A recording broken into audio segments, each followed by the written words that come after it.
So the reason for our hiatus, as I'm sure y'all are aware by now, if you're returning to the show, um, is that we were doing ballot petitioning to get Claudia de la Cruz and Karina Garcia on the presidential ballot here in the great state of Georgia on the ticket of the Party for Socialism and Liberation, of course. Giving working people a real option, a third option, an actual option that's in favor of housing for all, healthcare for all, Palestinian liberation, addressing the basic needs of American people. And Including universal mandated social shelf listening. It's not on the platform on the website, but we are lobbying hard. yeah, yeah, no, absolutely. Like National is gonna get back to us about that eventually, I'm sure. Yeah. But yes, so of course, no movement exists in a vacuum. No movement exists without heavy, heavy resistance from the bourgeois establishment. And indeed, the Democrats are mounting some serious challenges to us being on the ballot, even though we've got all the signatures, even though the people have asked for a third option other than the pro-genocide war criminals currently running. The Democrats are trying to keep us from being on the ballot here in Georgia. And so we need to stay out in the streets. We need to keep talking to people about socialism. We need to keep telling people, hey, there is an option that actually cares about you, that actually wants to address your needs. And yeah, so it takes work, it takes money. The Democrats have unlimited resources, and we have exactly what the working people of America will provide us. Look up Clear Choice Super PAC if you're interested in how much money they have just for the task of attacking, progressive candidates who refuse to fall into their system. Over $100 million set aside for just this. And if you go to the website, it's one paragraph, an American flag, and a donate button. And because they're like sponsored by like the guy who made LinkedIn. They've got over $100 million on a website that, by the way, hasn't even updated its language to say Kamala is the nominee. Like that's how little they care, and they have that much money for it. Like they have this power to throw lawyers at us, to throw challenges, to throw all kinds of random bullshit. To be totally clear, there is no argument being made that we did not collect enough signatures. In fact, they're not even challenging that we didn't collect more than like double the signature. Like they're like, yeah, no, you went out, you got the signatures, you did all that. They're trying to challenge on technicalities. They're trying to hold us up in court. They're trying to drain resources from organizers who have full-time jobs, who then have to go and do this work instead of, organizing, going out in the streets, doing all this stuff. But, they're not going to stop us. This is just part of it. But yeah, we are genuinely, we have only the money that we have just from small donations. So, social shelf, we've never charged for an episode. We are not behind a paywall or anything like that. But if you do appreciate the podcast, we're gonna have a link in this episode description that's gonna basically just be like, hey, here's how you can donate to the campaign, and every dollar helps. So we would greatly appreciate you throwing some money the campaign's way. It would be genuinely constructive, and I can promise you that unlike the Democratic or Republican Party, this money is going to be stretched to its absolute limit. It's not going to be thrown around willy-nilly. It is budgeted to the cent to be maximally effective. So if you really, you want your hard-earned money to go somewhere and do something good, this is the place to send it. And this episode will not be about fundraising, but we did want to open with that because, yeah, just a sort of thing at the top. And for those of y'all who don't live in Georgia or even in the United States, perhaps, our governor is a man named Brian Kemp. Our Good governor is a guy, man, yeah, yeah, famously. no, great guy, famously, totally didn't run on, putting all the illegal immigrants in his truck and deporting them back south. No, no, certainly he didn't say things like that. Just no. But he was Secretary of State before he was governor, which meant he oversaw the prosecution of the election and all its machinery that goes into that.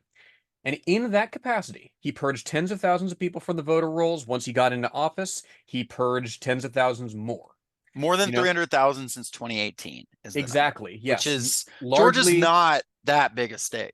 yeah, largely voters of color, fell victim to this too. This is somebody who his Democratic opponent, Stacey Abrams, corrupt careerist though she is, built a national profile on refusing to concede to this man. The Democrats know there is fuck shit about. Mm-hmm. All And they're that money spending that we their money mentioned, and time on yes, us. yes, Yeah. all that money that they mentioned, is it going towards, stopping the Republicans' clearly illegitimate mandate? Is it going towards using their vast mailing lists and communication infrastructure to get people out into the streets, mobilized against it? No, it's mobilizing towards getting third-party candidates kicked off of the ballot. They know which side their bread is buttered on. It is not yours. It is not mine. It is theirs alone, and we need to, yeah, get that bread. And speaking of bread, you eat bread at a picnic. And you know where you can eat a picnic? On a roadside. So get ready for our discussion of roadside picnic. Socially shelf. Read good books and organize yourself. Socially shelf. Read good books and organize yourself.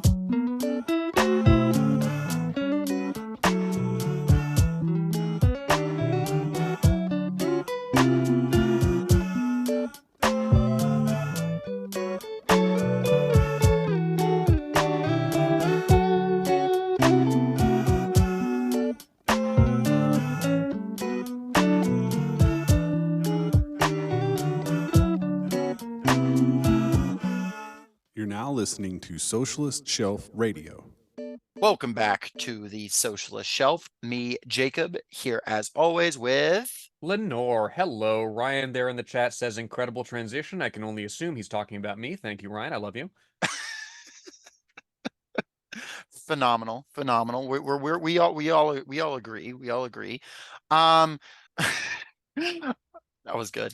So today we are bouncing from the world of Politico. We are bouncing from, obviously our last episode was on the JD Vance article in Politico that we read because my back was hurting. Thank you for the people actually who reached out and asked how my back was doing. Feels fine. Thank you very much. I have recovered for the most part. So yeah, much appreciated energy from the shelfers. I will say that the last book though that we covered was Argentina. We are now hopping across the world to the snowy land of Russia, of the USSR. We are going to some science fiction from back in the day. It is a very big change, but I am excited to cover Roadside Picnic. Now, Lenore, had you read this book before? I had not. I hadn't read anything by Boris and Arkady Strugatsky, the authors, all the way through. I have a copy of Dead Mountaineers Inn lying around, or Mm. Dead Mountaineers Hotel, depending on how it's translated, that I started reading and then I got distracted. Casual listeners will notice that that's a theme with me. I have seen Andrei Tarkovsky's film Stalker, which is based on this book, and it's absolutely fire. It is very, very heavy on the atmosphere, but not in a skinamarink way where nothing fucking happens. No, no, there's actually something to it, and we'll get into that. But Absolutely. yeah, this was new to me, and I actually read it. I actually read it twice. And I don't know how much more I would have understood on a third read. It's not that it's like super, super, super dense, but there's just a lot going on here that I didn't necessarily expect. Yeah, it's not particularly long either, but there's just several different currents, and we can get into it. But let's talk about these brothers here and the context in which they're writing, because that's super important. And also, full disclosure, same boat, seen the movie, not read the book, not read anything by these guys, but familiar, of course.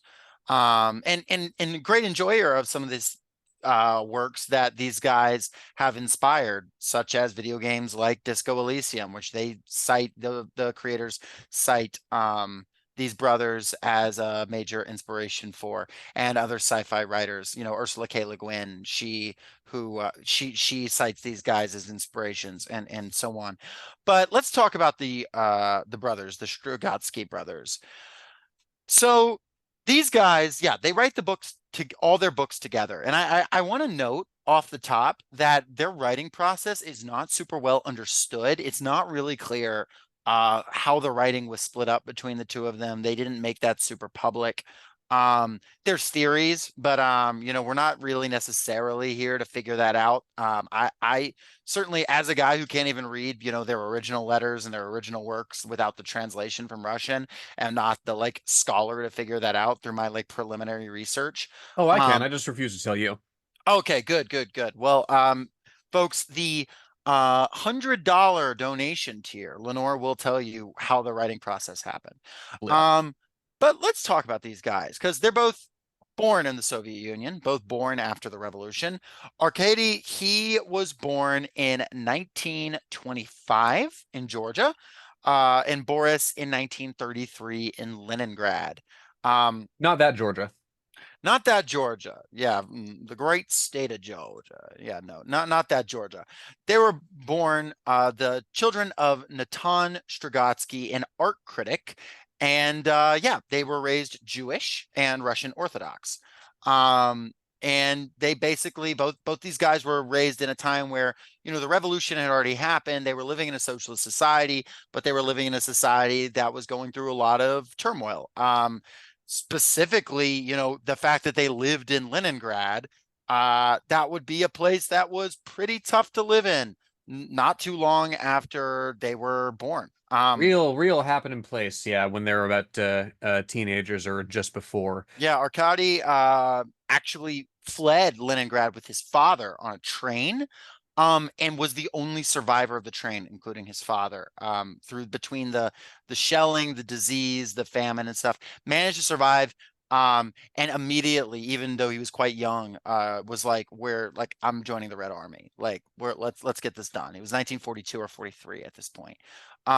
He was originally put in artillery division, but they realized this guy is actually a whiz at languages. And became a foreign language expert. They immediately put him at translating English, German, Japanese. He had a real knack for Japanese. Wow. So early weeb, I guess, or in his war against. Because here's the thing, he loved Japanese culture. He was fascinated by their stories and writing, but also was also quite effective at like working on translating their communications and shit for intelligence purposes. Wouldn't it be cool if he'd read the Crab Cannery Ship? I wouldn't be shocked if he had. I mean, given the time period. He actually translated a lot of Japanese works into Russian, um, which is cool. More lesser known stuff, but still. And it was like more of like a hobby sort of thing. A lot of that is like lost. But he was an interpreter and then taught interpretation until the mid 50s. Until 1958, he and his brother realized, hey, we both really like writing. Our dad was an art critic, and we really want to like pick up on this like legacy of like art. Let's like try writing together. His brother had been on a sort of a different path Boris had. He was too young and in a situation where he couldn't be evacuated from Leningrad, but survived the siege. And became a astronomer and computer scientist at a Pulkova observatory, where they were doing all kinds of work on like figuring out mapping Venus and like longitudinal math and sunspots, solar eclipses. A lot of stuff was like really cool stuff was invented there and figured out. Which, interestingly enough, Pulkova Observatory, the fact that it was still there was really cool because they got like obliterated in Leningrad, and rebuilding it was like this really big moment of like triumph. Yeah, For people. I would like to read David Benioff's City of Thieves eventually for the podcast, but Yeah. just so y'all are aware, listening, Siege of Leningrad, like maybe one of the most dire humanitarian like situations ever visited by one army upon a civilian population. Like Yeah. some of the most hideous deprivation you could possibly imagine. Yeah. Boris ends up, just writing in his spare time. He ends up less interested in language than his brother, like the little mechanics of language, but he is interested in the story. He's interested in the concepts. He's just throwing ideas around. And the two of them are like, well, together we could probably put something together. So in 1958, they wrote a novella called From Beyond, which did relatively well. They both start writing, and in the 60s, they both basically go to the writers union and say they want to be full-time writers. They've published a few things, and so they both get clearance to become full-time novelists. And they basically, I won't go into all the details of how it works, but they basically received like government pensions to write a certain amount, and it was like a recurring thing. They would submit work, they had the money to do Once it. once They Call Her Rebel gets published, you'll get that. Yeah, I wish. Can you imagine? Like, it was basically a situation where it wasn't like based on sales. It wasn't that shit. It was just like, yeah, no, you're an author, you're a creator of art, you're established, you have a base.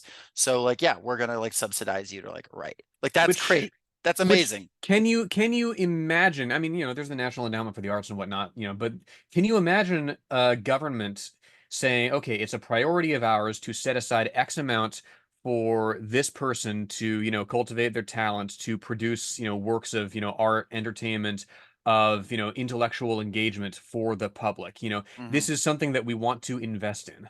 Yes, exactly. Um, the two developed in the early 60s their most famous thing inside of Russia, which is called the Noon Universe.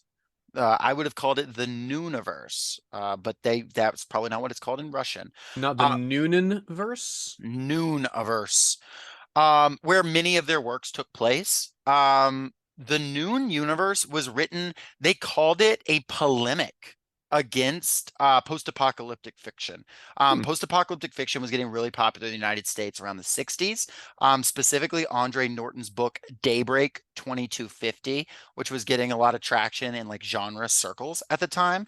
Can't say I've read it, but that is what they cited. And they were like, we're writing this book and these stories as a polemic against that about like what the 2200s will look like. And they created their ideal society, which is a global socialist government.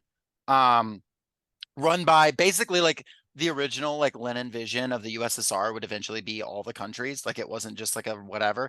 Like it was a union of Soviet Socialist republics, and now the great challenge is like Star Trek style, like expanding into space, invention, things like that. It's called the Noon Universe because it's like noon of humanity. It's like its brightest moment, and so there's like a lot of like crazy shit that happens because they're like exploring the universe and running into monsters and stuff. But like, and they experience real problems like there's a short story about a guy returning to where he was trained to be a cosmonaut and he's like old and he can't do this stuff anymore, right? Like it acknowledges human conditions still go on. There's still trouble. In fact, there's even stuff where they're like arguing with the board of like directors over what they should do and not do, right? But it is a society where they both said they wish they could live, like the ideal conditions where the fundamental contradictions of imperialism and capitalism have been defeated and humanity is free to like pursue where amazing where pursuits. human history, it has been said, can actually begin, once Mhm. it's freed from the shackles of scarcity and exploitation. Fun fact, James Cameron pulled from some stuff for Avatar from the Noon universe, including the planet of Pandora and the name Navi, Hmm. um, which pretty interesting. Um, they wrote a whole lot of stuff. And this book was one of their works. I mean, like if you're interested, they wrote a lot. Not all of it's been translated, but like if you go through like their list of novels, it goes on and on and on. They loved to write for decades. They put it out. And also at that same time, Boris was teaching the Leningrad Seminar of Youth Fiction, which was renamed after him.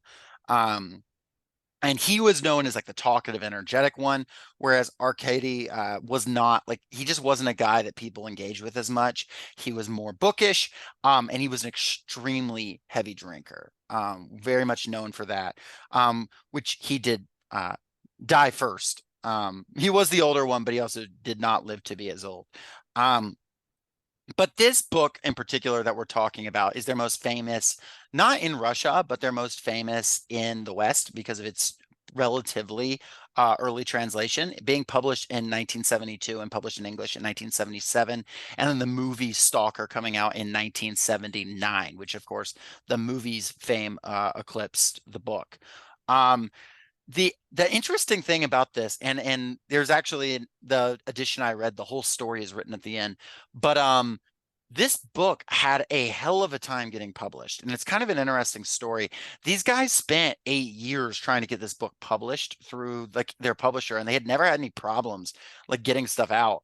And they got to the point where they thought there were like genuine like political problems with the book, this, that, or the other. They're basically being told like this, that they have to like go all the way up to, like the realm ranks of government. They go to their union. They end up like sending stuff to the Central Committee of the Communist Party, which is crazy. And they end up finding out that it's like essentially a personal disagreement, which Hmm. is when they write about it, they do not acknowledge it. Like they're pissed about it to this day. They were like, it was 8 years, like we could have been doing more stuff. That was our prime, and like we spent so much time trying to get this stupid book published that we don't even think it's our best book. But from the outside, it's like a very like, I mean, I won't call it funny, but it's like it's kind of absurd, right? There were aesthetic disagreements between them and some of the like call it bureaucracy, call it the industry or whatever you want, the publishing industry at the time. They had some like fundamental disagreements with some of the ways that like the prevailing like themes and how they went. There are some people who like will write about these guys as they were like anti-Soviet or anything like that. I don't think that that's accurate.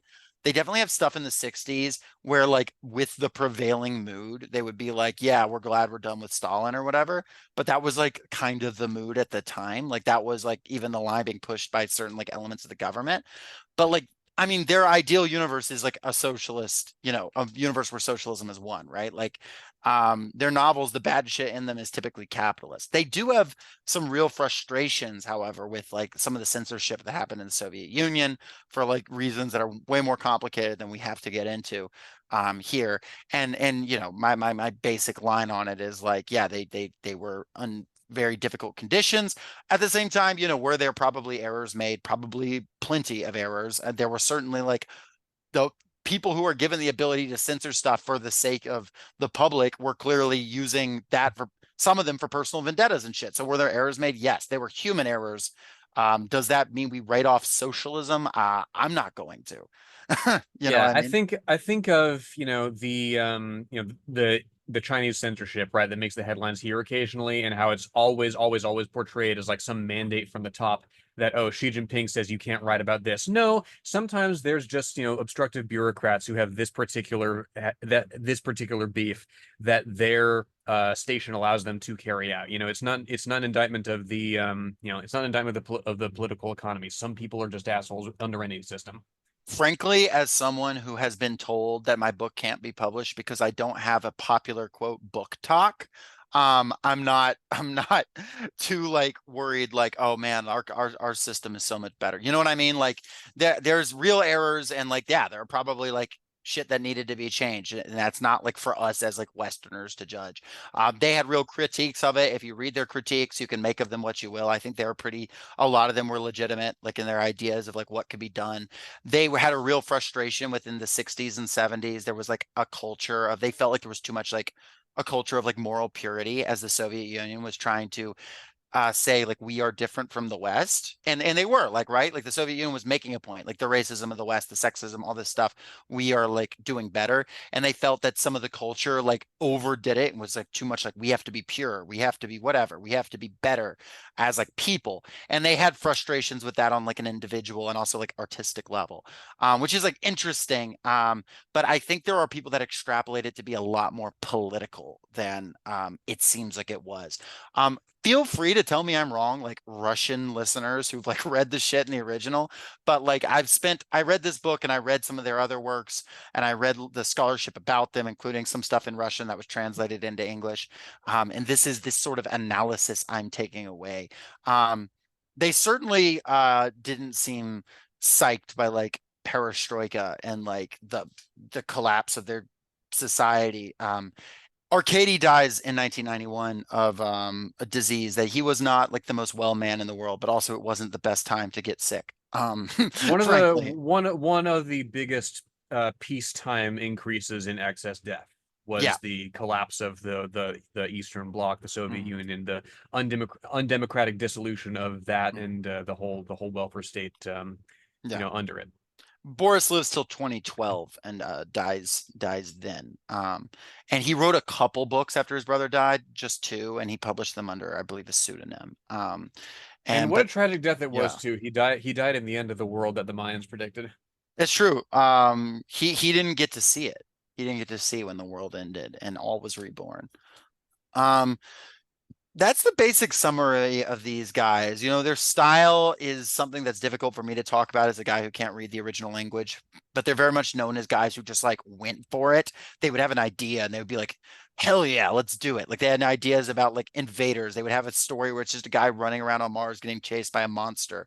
They had like a story that was just like Russian folklore in space. They have this, like they just they threw stuff at the wall. Some of it stuck, some of it didn't, and they just threw around their concepts. One thing that was notable about them that people found interesting is they very rarely in their story featured really like harsh action or anything that was like too over the top. There was very little gore, very little violence, even in their intense stories. You see that in this one as well, really, for the most part.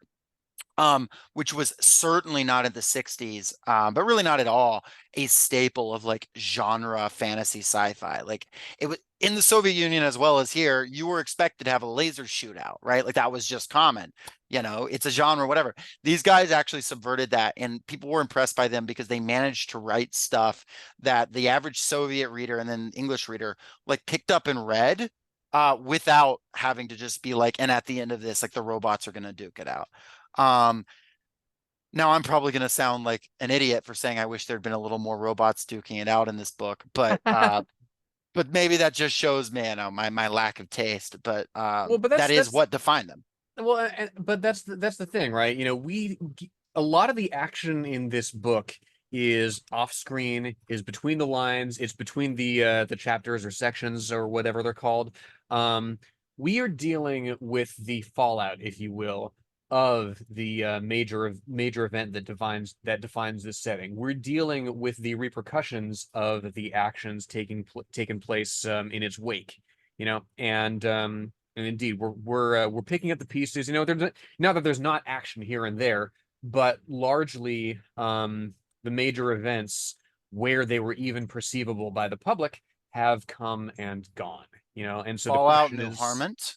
Is that what there we're we calling it? go, there we go, man. Is What do we know where the next one is going to be? the next Fallout? Yeah, They're lucky they're getting another fall. yeah.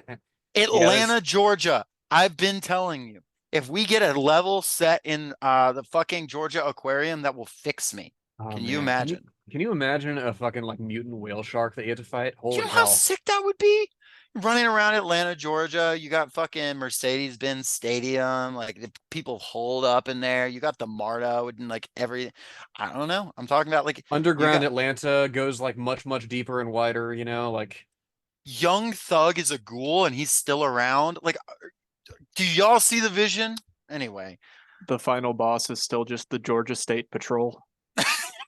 yeah, they have one giant machine. I'm thinking, you know what would be cool? The Georgia State Patrol are like trying to prove to the Brotherhood of Steel they're cool enough to join and keep getting rejected by the Brotherhood of Steel. I think that's a funny idea. they've just fragmented into Omar Elakod's like various factions of reactionaries. And of course, there being the Georgia Aquarium of the game, you have to have the Brotherhood of Eel. Is this anything? I don't know. But we've covered these guys, these two dudes, these fellows. So let's talk about their book. Lenore, what are your initial thoughts? It starts with an interview. It starts with Yes, it does. with a script format, essentially. There is a journalist, and he's talking to a guy, Dr. Valentine Pillman. The journalist is a correspondent from Harmont Radio. Harmont is the city where this book is set, in and around Harmont. It's kind of Canada-ish. There's references to the RAF, to this or that Royal Corps of military folks or whatever. But it's never explicitly stated to be in Canada. Jacob, did we have a hypothesis for Canada? Like, why is that? I thought on it. I think there was a couple things. First of all, I think that might have been something that they threw in because, okay, to be clear, during their years of volleying, not a lot of changes actually got made to the original text, but there were some. I think it's possible this was a nondescript country before, and they threw in explicitly that it was a capitalist country just to be like, to be clear, this is a bad, maybe there's that. I think they wanted something kind of cold, like a cold vibe with something like empty around it, right? So they went with Canada. And I think far north like country with tundra that's just on the opposite side of the world. I think it's along those lines. I couldn't find any like personal connections the guys had to Canada. So I think it's just that. I think they were just like, well, where's an area in a country that we can like say would respond to this poorly, but the average Russian reader could potentially relate to, like the climate of. That's my guess. Yes, and I'll I'll give us the first few lines from this. From the interviewer. I suppose that your first important discovery, Dr. Pillman, was the celebrated Pillman Radiant. I wouldn't say so. The Pillman Radiant wasn't my first discovery. It wasn't important. And strictly speaking, it wasn't a discovery. It's not entirely mine either. Doctor, you must be joking. Everyone knows about the Pillman Radiant, even school children. That's no surprise. As a matter of fact, it was discovered by a schoolboy. I'd tell you his name, but unfortunately, it has slipped my mind.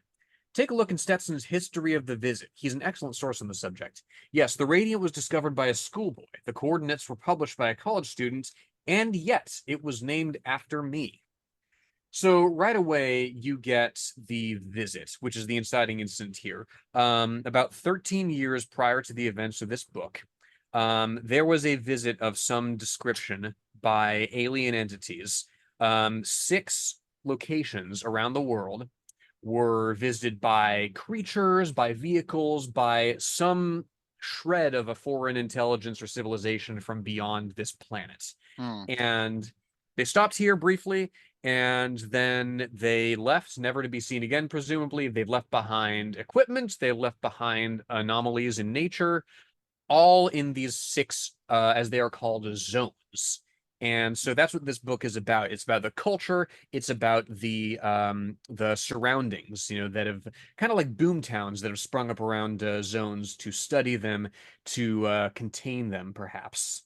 Precisely. And it's worth noting right off the bat here, you get some conversation around stalkers, guys who will go into these zones to get artifacts. Fun fact, the word stalker was not common parlance in Russia.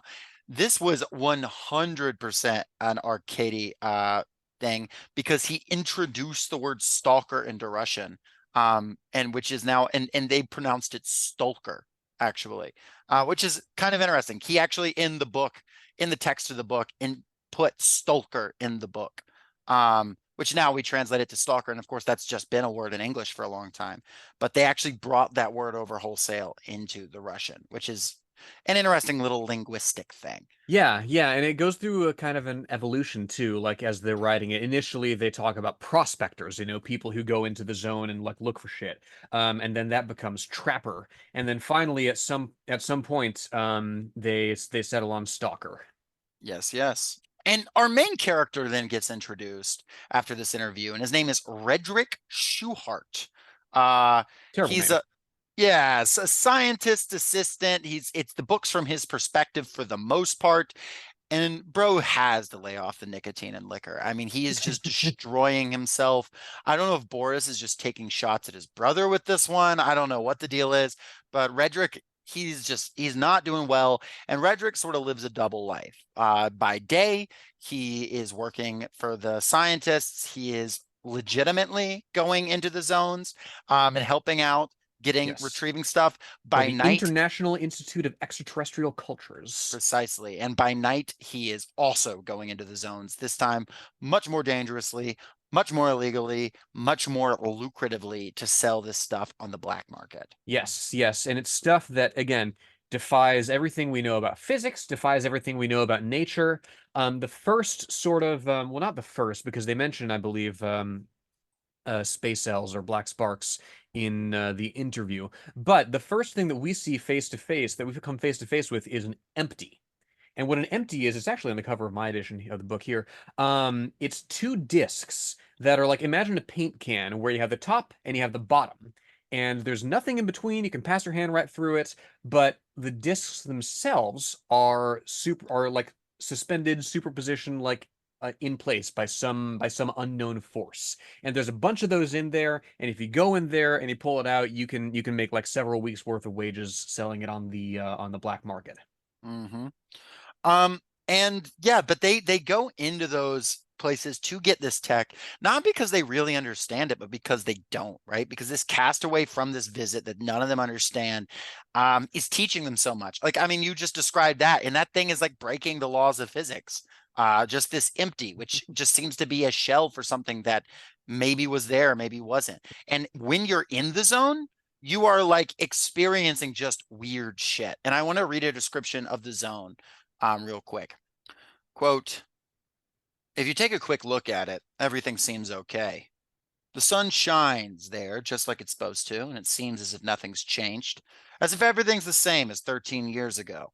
My old man, rest his soul, could take a look and see nothing out of place, might only wonder why there isn't smoke coming from the factories. Is there a strike on? Yellow war and comical mounds, blast furnaces gleaming in the sun, rails, rails, and more rails on the rails, a locomotive. In short, the typical industrial landscape, except there's no one around. No one living, no one dead. Ah, and there's a garage, long gray tube, the gates wide open and trucks standing next to it on the lot. 13 years they've stood and nothing's happened to them. Kirill got that right. He has a good head on his shoulders. God help you if you ever pass between those vehicles. You must always go around. There's a useful crack in the pavement there, if it hasn't filled with brambles. 400 feet. Where's he measuring that from? Oh, must be from the last marker. Right. Can't be more than that from there. These eggheads are making their progress all around. And it goes on, and this is kind of how he thinks. Like, he's staring at the zone and everything looks normal. It's not that, it's just that, like, if you don't understand how the zone works, you're gonna get fucked. Like, don't walk between those two things. Like, and presumably they've learned that just from people, trial and error. Just, oh, you walked in the wrong place and you just got obliterated. Like, there's just things happen and people fundamentally do not understand why. And even once they start mapping it out and naming those things, like, you're stepping into a gravity well and getting ripped to shreds, and they have a name for that, but they don't understand why there's just gravity between those two trucks that'll destroy you. And, like, newsflash, you're not going to learn that by the end of this book. Yeah, yeah, exactly. And as you read this early these early few pages as well, you mentioned Kirill. He's got a buddy, does Redrick. Not for Kirill long.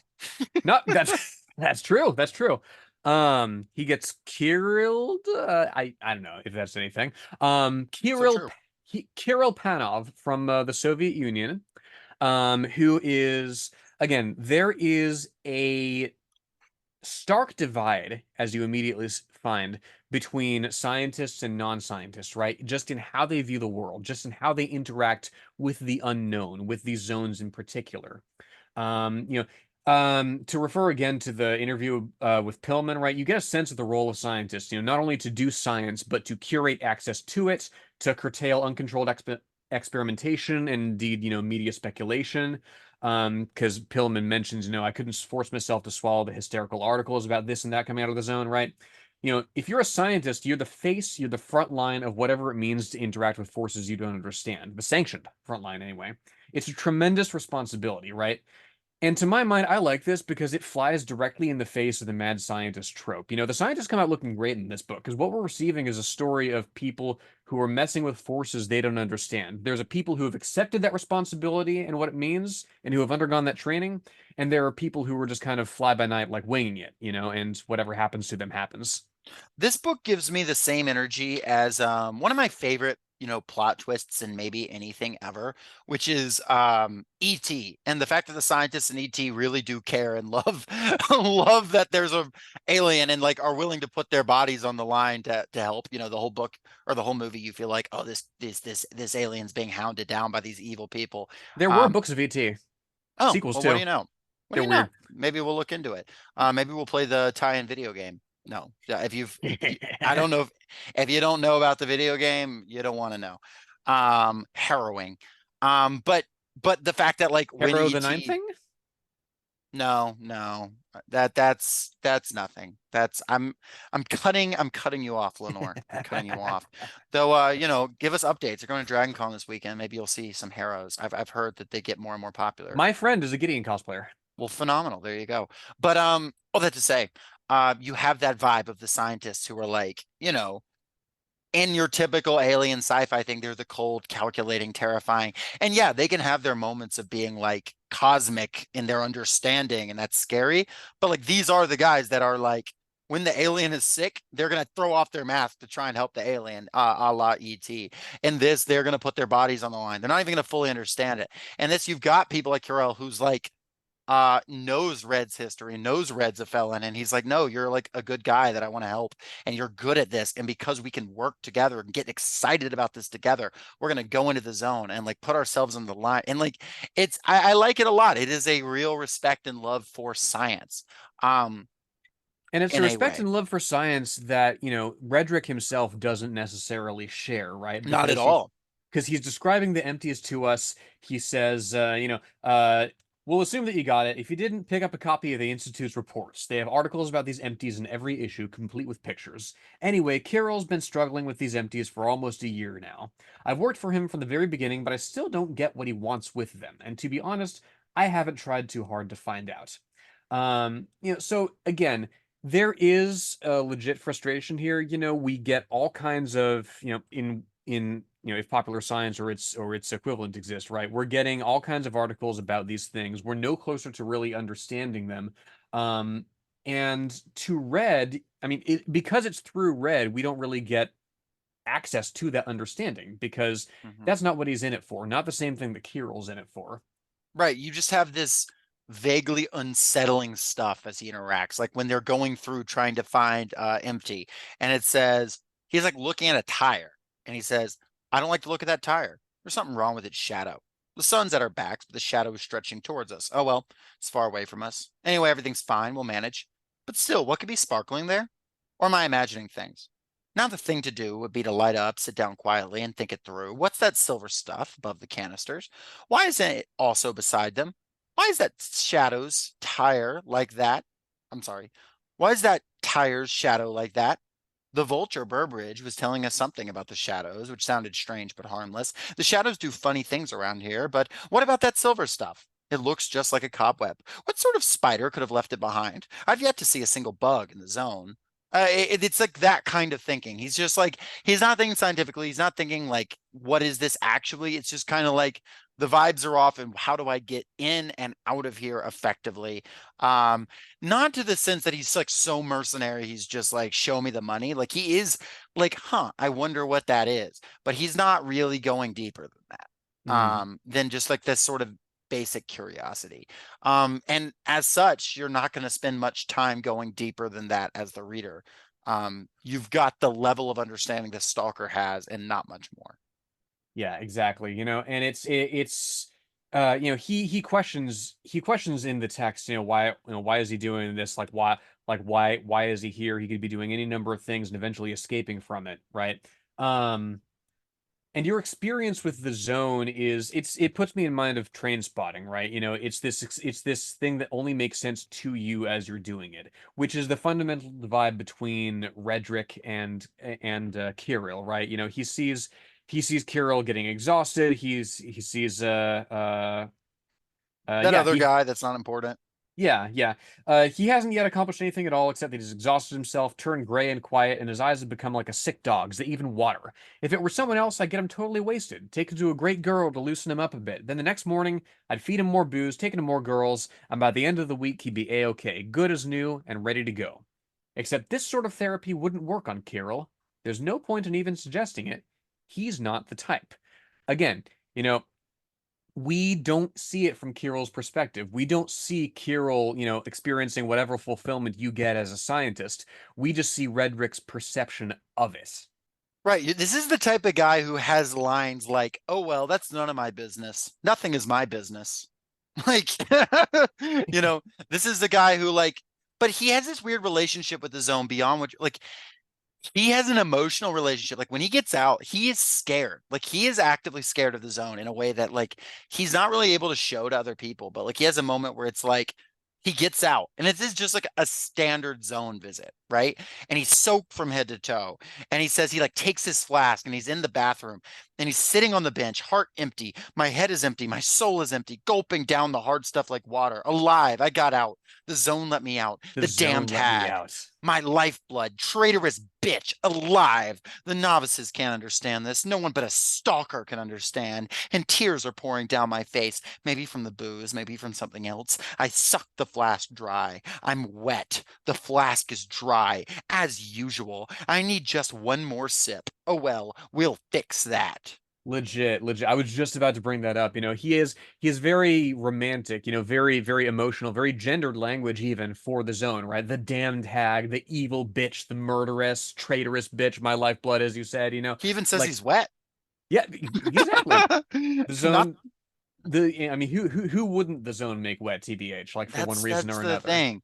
My Zanussi, Yeah, no, as they and say. I mean, he has the ability anytime to leave. Indeed, like he meets a dude in the first section called Aloysius MacNaught. He's a government agent he's basically like going around like it's Centralia, Pennsylvania, and there's a like eternally burning mine fire, right? He's basically going around saying, "Hey, I'll pay you who lives here to emigrate out of here," right? And Turns out bad idea, but Yeah, we'll get to yeah. that. Oh yes, oh yes. Not for you personally, but for everyone else. Yeah, but it's in a weird way, like despite him interacting with the zone in this fairly reckless kind of way, he does have an understanding. He does have a relationship to it that other people don't, and he does have an understanding. Like that's the zone for you. Come back with swag, a miracle. Come back alive, success. Come back with a patrol bullet in your ass, good luck, and everything else, that's fate.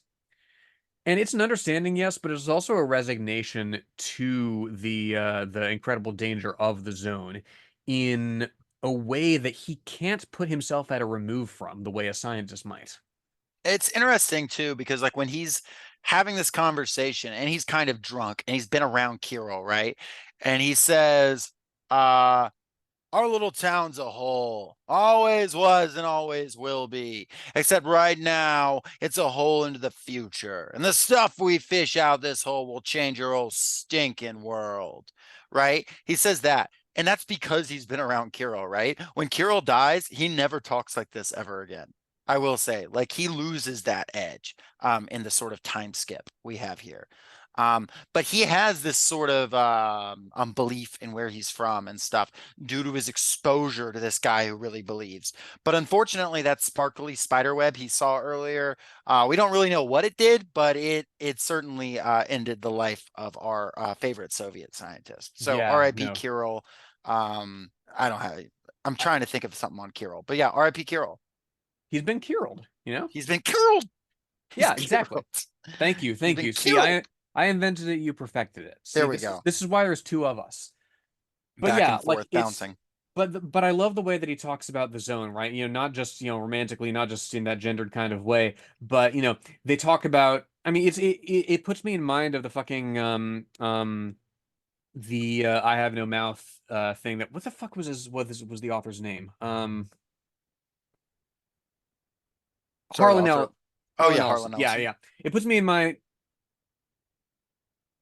puts me in mind of Harlan Ellison, right? In an I Have No Mouth, right? Like he's talking about like the slough of despond or whatever, like the country of the blind. Indeed, they have in this book a plague quarter, three blind quarters, burning fuzz, Satan's blossom, and we don't really get into what all that is, just that, it's spoken of in these colloquial terms, in hushed whispers. There's all sorts of context and horror behind it that we're not privy to. And it's in perfect language. It's an approximation that describes much less than it reassures, to the degree that it does in the first place. And what I'll say about all that is I don't think it works as well as it does in Harlan Ellison. I don't. That I think that the having these terms that you throw around in this book that has moments that get so precise, um, and in this book that like is all about how humans don't know a lot of things, I find it frustrating how much of what humans do know is kept from the reader. Um, it's like the whole thing is like the humans have not even begun to figure this stuff out, right? It's like I'm interested in that lack of knowledge, but the fact that it's keeping stuff that the characters know from us for like no particular reason that I can tell, I don't really find that's not the mystery of the book that I find interesting, and I feel like it's a false mystery that this book creates the entire time. Well, and therein lies my similar sort of experience as regards expectations and how they've been subverted, right? Because Kirill, I mean, first of all, Kirill dying hit me hard, not only because he's not only because he's a really intriguing character and I wanted to get to know him better, but because the exploration bit of the book is really the first section and the fourth section. Yeah, And two and three are in and around Harmont and its environs, right? yeah. So really the the book is less about exploring the zone and more about indeed the fallout of the zone, the gentrification of the area around it, right? How people interact with this frontier just over there. More about that than actually going into the frontier itself and learning about it. And to a degree, I think it's got to do with Redrick's perspective. But it's I mean in Tarkovsky's Stalker, right? Like you spend the whole movie in the zone essentially, except for like right at the end. There's more walking around looking at stuff for like discussing. There's more interaction with this really intriguing thing that's just out of reach. And I And wish it to were a be little oh, less out of reach. right. And to be fair, for what this book is going for, right? Versus what Tarkovsky's Stalker is going for. That movie is very much like going for the technology and the vibes and the stuff that can't be understood but is barely out of the grasp, is less speculative fiction and more like about the recent like experiences of things like Chernobyl and the fear of nuclear war and the fear of what humanity can produce and like the fallout. Like, yes, it is aliens and it is something beyond understanding, but there is a very like in Well, the Chernobyl, movie, because Chernobyl came later, but like or not recent Chernobyl, I'm sorry. Yeah, but recent experiences nonetheless, in terms of I believe it was after the incident in the Southern Hemisphere, for example, where it's never been explicitly stated, but basically Israel and South Africa collaborating on a nuclear weapon, right? sure. There's bits and pieces of the human experience that remind you just how close. I mean, actually, to jump ahead a bit, and allude to a conversation in section 3, right? Where Valentine Pillman returns to talk to a character about how intelligence, right, is learning about stuff and not destroying yourself with it. There's moments where you're reminded of the incredible fragility and mortality of the human species despite our resilience and our ingenuity, and that's what is really at play here. Which again, it's not to say that what's outside of the zone is not intriguing at all, because I love the bits right after in section 1, Kirill and Red and their third guy Tender, right? I love the bits where they come out of the Gender. zone. Yes, I hardly, yeah, anyway. where they come out of the zone, right, and they have their own sort of relationship to what's to the fallout of it, right? Tender is mobbed by journalists, right? He says, "Oh, the technology we command practically guarantees a safe and successful expedition," right? And what he doesn't say is how much of this is trial and error, right? Hmm. What he doesn't allude to is the human cost of determining the contours of, what are called bug traps, right? The gravity wells, right? How much of the tech that he talks about is really a gloss for just, throwing nuts and seeing what explodes and what doesn't. There's no message discipline here in the fucking facility, right? Tender's been No, in the they're zone. just going He off. himself should know not to grandstand, right? Yeah. But he does anyway.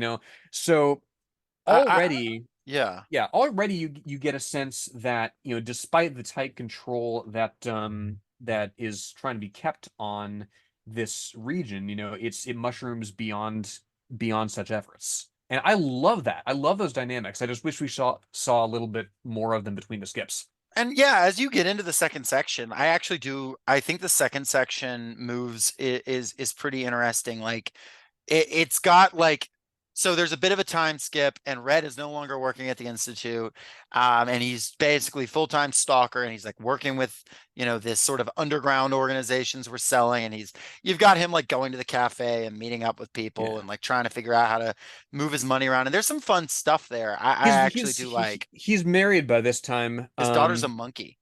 Yeah, yeah. His wife.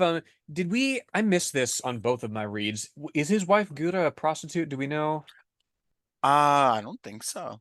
Because like because that's the thing, it's an accidental pregnancy, and he's like, no, I'm gonna stick with you, I'm gonna marry you, which, good for him. They Um, seem to like each other. I don't yeah, know. yeah, no, it's a largely pretty healthy, pretty healthy and loving marriage. But yeah, you mentioned the monkey. I wrote That's what down, bro, his daughter a monkey.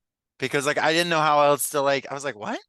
His Yeah, daughter a monkey. there's some genetic deformity that we assume the zone has kind of barbecued him with, just like Hmm. passively, and that's manifested in yeah, and it's mentioned elsewhere that like the children of stalkers have this have some of them are like the monkey, where they're covered in like hair and they have like completely black eyes like a shark's, some of them, who knows. Hmm. I it's kind of what it is, and everybody seems to kind of accept it well enough. Um, There's also a perspective switch, sorry to cut you off, no, from no. the first section to the second, because Yeah. the first section, I mean, there's three different perspectives now. There's the script format of the prologue, then there's the first person section one with Red telling the story. Now we zoom out and it's third person. Hmm. That's worth noting. What and here's a little like why does it do that? That's one thing I didn't quite get. Like why? What does that I understand why you switch perspectives, but the change of like format is odd because I don't know how much it's actually contributing since you're sticking with Redrick so much and you're staying for the most part fixed inside him until you move to other characters. Um I don't know quite why it happens. I don't see a s- maybe they were just having fun with the language. Maybe it is just straight up that there are two writers on this book. I don't know. Do you have any thoughts on that? Not any fully formed ones, that's for sure. Because we go back to the first person indeed in the Right. final section. Exactly. I think it really corresponds to what's happening, right? It corresponds to expeditions into the zone. It corresponds to, I think the fundamental tyranny of being attached to it, right? In the way that Redrick is, right? Because it's just him in the zone. It's just him and the traitorous bitch, Hmm. and once you're locked in on that, you're locked in. Despite all efforts, despite all opportunities to escape, it's all about going back in there and seeing what's what, and that's your identity. Hmm. Whereas once you're back out in Harmont, you can kind of once you're back out in Harmont, frankly, you remember the rest of the world exists, right? I do actually think though that my favorite moment of interiority in this book actually takes place in this section. Yeah. And it is a moment where he's like the zone is now living in Harmont, which like, is obviously part of it. But it's when he's going to meet with some these like sort of goons who he's selling stuff to. Mm. And it says he's like he just finished eating breakfast and he's walking over to the hotel and it says he had never felt this outside the zone. And even in the zone, it only happened 2 or 3 times. Suddenly he seemed to be in another world. A million smells assaulted him at once. Smells that were sharp, sweet, metallic, dangerous, caressing, disturbing, as immense as houses, as tiny as dust particles, as rough as cobblestones, and as delicate and intricate as watch gears. The air turned hard. It appeared to have surfaces, corners, edges, as if space had been filled with huge, coarse spheres, polished pyramids, and gigantic, prickly crystals. And he was forced to make his way through all this, as if in a dream, pushing through a dark antique shop full of ancient, misshapen furniture. This only lasted a moment. He opened his eyes and everything disappeared. This wasn't another world. It was his. Same old world, turning an unfamiliar side toward him, revealing it for an instant, then immediately sealing it off before he even had the chance to investigate. End quote. And I like that not only because it's like shades of, Eldritch horror, shades of Lovecraft, that kind of thing, right? Seeing the world as it actually is. I think the vibe of the zone, and what makes the zone and it's effective and interesting, it actually does it here. Outside the zone, and it makes this moment of like he's bringing the zone into the quote unquote real world, right, or the exterior world, Oh and yeah. That's a thing I would have liked to see more of. I really do. I really do think there's like something here. I love the shapes, and he's going through an antique shop. Like that's so weird and specific, and I really like that. And I really wanted more of that because it's specific, and you don't understand it, and you understand why you don't understand it. And once you read, and And once that's you what I read, like. yeah, and once you read through it again, you see that foreshadowed as well. Like right at the beginning of section 2, when he's in the graveyard outside the zone with Vulture Burbridge, um, Who's a guy? He's a he's guy. yeah, we'll get into him. But where he's wearing, it was very damp. It had rained recently, and despite his waterproof coat, Redrick felt the wet chill. Like I read this as either he's less assured of protection from the environment outside of the zone, or in his estimation, the fundamental unpredictable danger has followed him out of it, right? Right. Despite whatever precautions he takes, he's still vulnerable to this particular influence in ways that he can feel, or as regards the monkey, in ways he can't until it's too late. Now's as good a time as any to talk about Burbridge, who they talk about, they call him the Vulture. At the beginning of this sort of second section, you've got Red pulling him from the zone, him having lost his legs. But he's like this old man who's one of the original stalkers who basically runs this network. Like he runs the stalker network. He does a whole lot of the smuggling, all that, the illegal stuff that is outside the Institute. He is in charge of it. He definitely has this fixation on the zone. There's a reason he's still going in, even in his wealth and old age. Um, Yeah, you find out late in the book that he used to be called the Strong Man, right? yeah, and he became the Vulture after he like fucked some people over, basically. Um, He's not a great guy. No, he's not. And most of his success, he says, comes from the Golden Sphere, this sort of mythical artifact that he happened to find early in his days as a stalker, which is what it sounds like. It's a golden sphere, and he says it can grant the heart's wishes. And he wished for success, and he wished for healthy, happy children, which he has these children. Um, and that's pretty much like what we know about it. He says he can lead people to it. He like promises Red to lead him to it if he saves him early on. But it's this guy represents the solidification of the sort of criminal network around the zone that's happened. Even between the first part and the second part, with the small time jump, you can see that a lot of these things that were fluid are becoming more and more fixed. The relationship of the Institute, the relationship of the people, the idea that like there's this town and people move into the town and they do stuff, and Reds has seen the cycle of people will move in and then they'll get pissed off and then they'll become political, and he doesn't even know what they're protesting about. He doesn't care. He's just like, oh, it's a bunch of long-haired men and short-haired women protesting.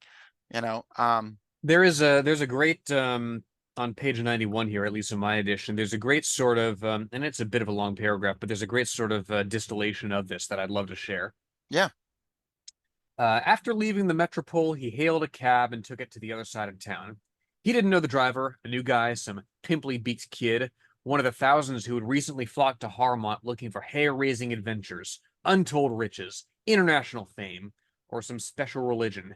They came in droves, but ended up as taxi drivers, waiters, construction workers, and bouncers in brothels, yearning, untalented, tormented by nebulous desires, angry at the whole world, horribly disappointed, and convinced that here, too, they had been cheated. Half of them, after lingering for a month or two, returned home cursing, spreading news of their great disappointment to almost every corner of the globe. A rare few became stalkers and quickly perished, never having made any sense of things and turning posthumously into legendary heroes. Some managed to get jobs at the Institute, the brightest and best educated ones, capable at least of becoming lab assistants. The rest founded political parties, religious sects, and self-help groups, and idled away their evenings in bars, brawling over differences of opinion, over girls, or just for the hell of it. From time to time, they organized protests and petitions, staged demonstrations, went on strikes, sit-down strikes, stand-up strikes, and even lie-down strikes, enraging the city police, administrators, and established residents. But the longer they stayed, the more thoroughly they calmed down and resigned themselves to things, and the less they worried about what exactly they were doing in Harmont. I have my note here is gentrified zone town, right? It's like a boom town that never runs dry. It acquires its own inertia, right? It subsumes all protest, all political action, all business into just its continued maintenance. And I like here the little line about capable at least of becoming lab assistants. It feels Mhm. like that's a little bit of an intrusion again from Redrick. Like despite this zoom out into the third person, it's a sort of persistence of this imperfect narration, of this imperfect sort of perspective that we have on it, right? We can assess it, we can indeed maybe read an article about an empty, but we're no closer to really understanding it. We just see again the fact of the visit, which is what Dr. Valentine Pillman says is the most important aspect of it. Right. So but you have this sort of, yeah, like you said, it's a town. The politics are inertia. The town seems to have an inertia, right? Now things have settled down to there's the institute, there's the businesses, there's the people who come in and out, there's even the criminal underworld, and we all kind of know who does what. And Red, even like, when he gets caught at a certain point, he's like, oh, here's the part where I do my stint in prison. Like it's just kind of like everybody kind of knows how it goes at this point. Like Mhm. things have kind of balanced out, or at least so is believed. However, it is not quite that simple. First of all, things are getting a little weirder, we find out. First of all, dead people are coming back, and it doesn't seem to be that big of a deal to anyone. It's more Yeah. of a nuisance. But they're just like, yeah, dead people are kind of wandering around sometimes. That kind of sucks. Um, Yeah, his Not sure what father-in-law at that's one about. point comes home and that's the thing, Not they're much not to say about it. It's just kind yeah, of a thing. they're not zombies as we necessarily understand them. I mean they are, but like they're not interacting with people. They're Or not hurting really anyone, to my yeah. knowledge. They're They just just smell going bad. back to yeah, they're just going back to familiar places, going through familiar motions and occasionally making, horrific moaning sounds. Right. And then there's people who migrate out of the town who were there when the visit happened. To be clear, people who come in and then leave, that just doesn't matter. They're bringing horrible luck all over the world. Anywhere they go, which is unfortunate because they were being offered money to leave, and a lot of them did. Turns out wherever they go, I mean, rates of cancer go up, rates of natural disaster, muggings, car accidents. Like there is and we'll get into it, but there is like discussion of just like, hey, this is actually the freakiest thing, is like it seems like the laws of probability change where these people go, Mhm. right?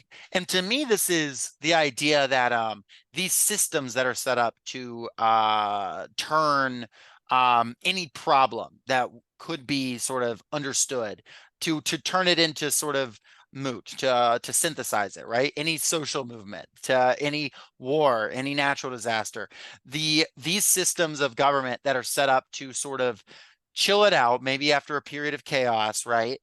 Cannot, with this thing that fundamentally shatters just the rules, cannot synthesize that. That's how I'm kind of reading it. Like these aliens land, they leave behind their junk. There's no explanation. And fundamentally, like the government of the world, Canada, and the local government, everything in between, despite all the tricks that maybe could calm down a sort of normal thing, this is just too weird and too beyond them to understand. And maybe if there were more Kirils, you're right. If there were more of those kind of people, this would be something that could be taken care of. They could sort of jump a step forward. But unfortunately, like that's just not what they're doing. They're trying to chill out the people. They're trying to clamp down on people who would fight back. And then they're trying to turn a profit on the things they get out of there, like energy cells and shit like that. It is interesting to me that there's blink and you'll miss it, but there's a bit in here where it's mentioned, I believe it's in section 3, in Russia, they've never heard of stalkers, right? There's 100-mile, zone cordoned off around their zone that they got, and then nobody Yeah. can go through it. Again, the limited perspective of this book, we don't know how accurate that is, but you get a sense that certainly there are things that can be done, can and should be done better, right? There's Mhm. that. And there's also, he's not too important to the plot, but we meet Captain Quarterblad. We meet head of security Herzog at the Institute, right? We meet Everybody's these, favorite guy. yeah, yeah. We meet these law enforcement officials that know that that know that there are stalkers about, that know that Redrick is up to something in particular in the case of Herzog, right? But who are essentially powerless to keep it from happening, you know? In Herzog's case, he's like, look, you know, I know you're going in there, you know, don't do it, it's not worth.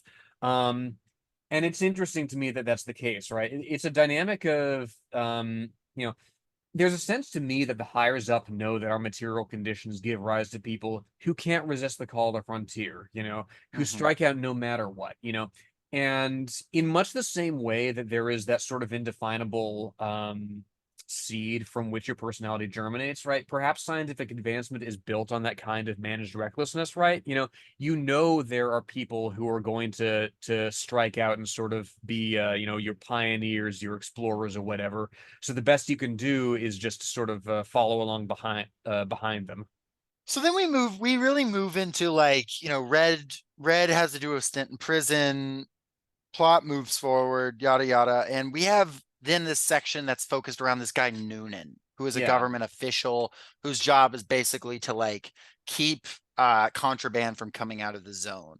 And everyone thinks he's doing a great job. And turns out actually like there's actually some smuggling operations going on led by Burbridge the Vulture. And it's not all that important, and Noonan doesn't even seem all that worried about it outside of just like he's in trouble at his job. Well, yeah, Um, indeed, because he himself is I mean, he's behind the breakup of several of the Stalker gangs, but he's called out by the military attaché there. Um as that like a failure, yeah. exactly as like a Even though he failure. And seems to personally like some of them, like he personally yeah. likes Red and the family. He's just kind of like, yeah, this is my job. Once again, it's this like inertia that is supposed to take over the town of like, you have your role, I have mine. Let's Well, carry it out. and not only that, you know, in his capacity, in addition to his station as a contractor, right? Noonan's actually got a stake in several of the concerns that spring up around the zone to service travelers there, particularly a brothel that he goes to, right? Right. Because there's this dude, Hamfist Kitty, who which there's a bit in there about, oh yeah, he calls himself Kitty because he insists that like the Mongol warriors of old were named that, and I'm like, I don't know what that refers to exactly, but Mm-hmm. like, you That know, might be a joke that like makes sense in Russian. I don't know. Or maybe it's just maybe. like this is just a weird guy, Yeah, you know, or both. this bizarre individual, this personality that you really only see at the fringes of you know, society, right? It's like the guy I worked with at Chili's who like insisted his like he was descended from like Native American warriors, and it was like, the whitest guy you've ever seen. He was like, no, I'm like full-blooded, and like the power of definitely some culturally insensitive stuff like flows. It's just like you meet those people and they're like, yeah, I'm descended from this and I act like this and this is what this means. And it's like, okay, man, like sure. And you go about your day. That's kind of how I read that. But yeah, but Noonan, I don't know. I don't know. This section is kind of boring, except for the conversation. This section is pretty dry to me. Yeah, yeah, it's from the from his thing with Hamfist here, because he's talking to Hamfist about how, you know, not only is the military on their tail, but also the contraband is kind of drying up, right? It's to the point where like the zone's basically a tourist attraction because some tech has bled out into the real world, right? They're using these apparently endless space cells to power vehicles now. You know, Which some they there's don't know how they work, but they can make them work, which is kind of interesting. That's something. yeah, it's something, you know. There's stuff that they find in their black sparks that people use as jewelry. Vulture actually is even putting out horse bones just for something for people to come and look at, right? Hmm. Um, but he goes from there to this meeting with, as we said, Dr. Valentine Pillman, and there's this transitionary paragraph here that's interesting to me. Um, After he said goodbye to the madam and shook Benny's hand, Noonan drove straight to the borscht. The problem is we don't notice the years pass, he thought. Screw the years, we don't notice things change. We know that things change. We've been told that since childhood that things change. We've witnessed things change ourselves many a time, and yet we're still utterly incapable of noticing the moment that change comes, or we search for change in all the wrong places. A new breed of stalker has appeared armed with technology. The old stalker was a sullen, dirty man, stubborn as a mule, crawling through the zone inch by inch on his stomach, earning his keep.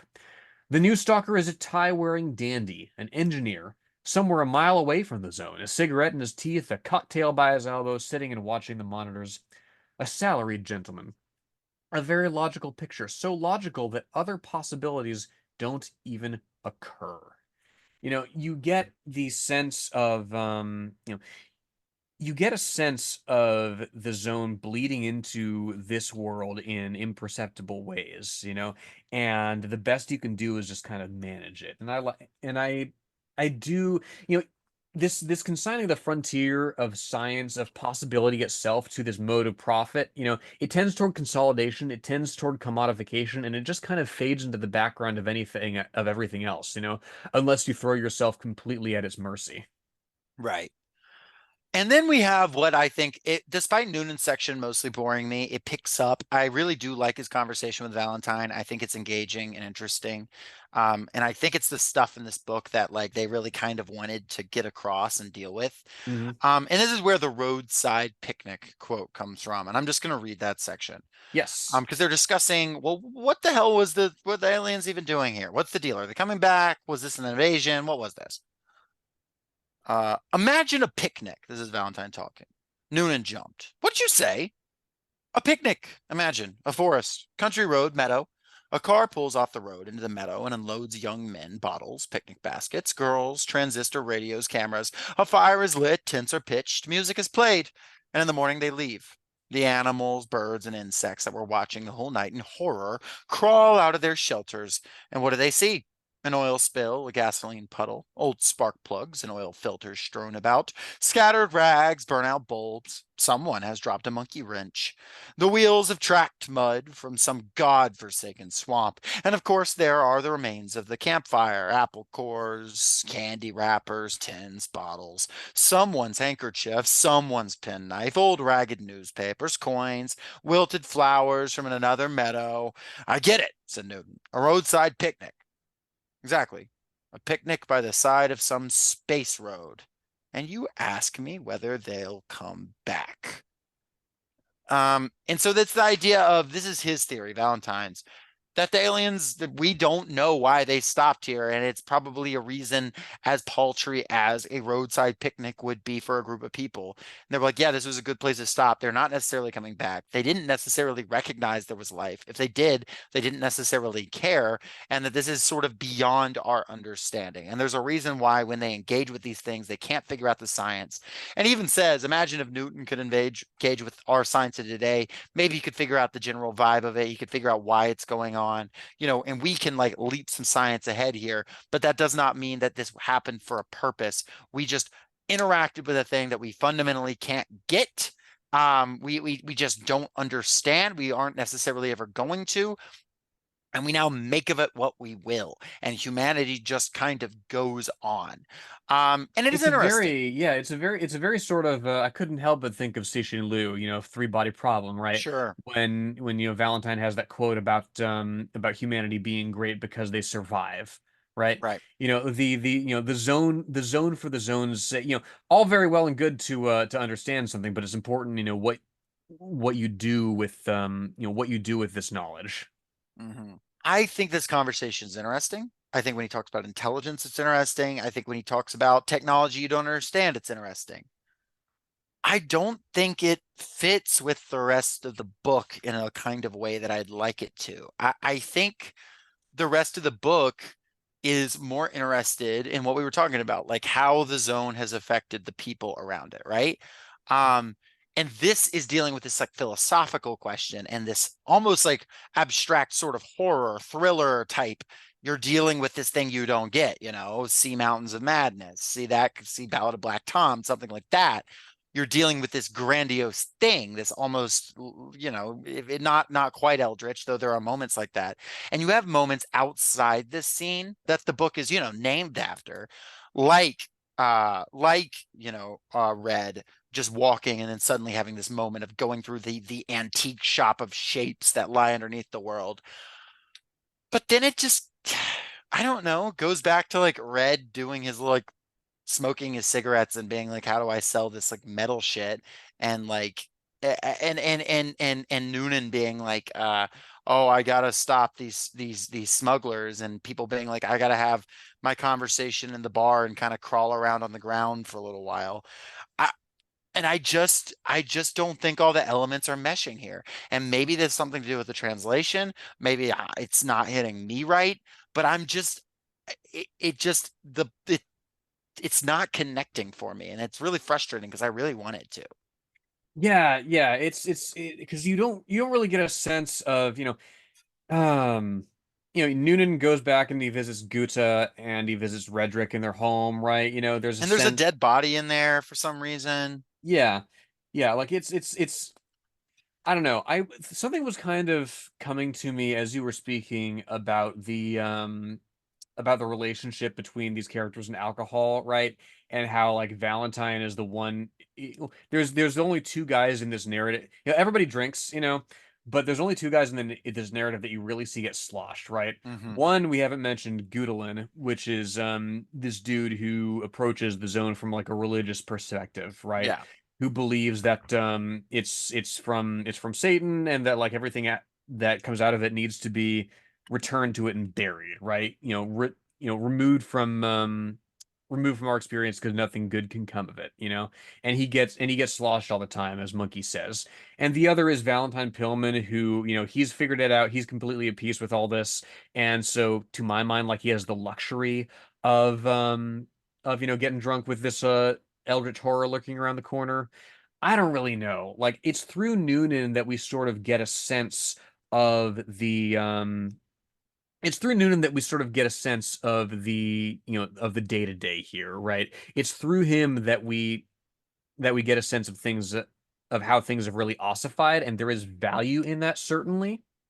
Hmm. But again, it's not you know it's not what I signed up for, and not that a book has to conform to my expectations, but it just kind of plods along here. Well, also just what it's building up to, right? Because you leave this conversation that gets real philosophical, and like, I could quote more parts of it. It's interesting. It's an interesting dialogue. And then you jump back to Red, and he's like on a mission to get the golden sphere. Which, like, remember that? The golden sphere? Yeah, it's like a thing from the beginning of the book. And it's a thing that supposedly grants wishes, and he's doing it to help out his daughter because his daughter is, for some reason or another, becoming more and more quiet and not engaging, and something's wrong with her. Mm. Is she turning into a literal monkey? I don't know. Like, she looks like a monkey, but she's no longer really acting like the human she used to act like. I don't Yeah, know what the she's deal only is. she's only really engaging with them. That's the thing, right? It's a thing of like, to my mind, it's something of the zone returning to the zone, right? Not to the Sure. zone literally, um but interacting with other zone-born things, right? There's a bit in there where like, the undead father-in-law is making these horrific noises, and Monkey is like making these like sounds like in response. And that's just kind of the way of things now.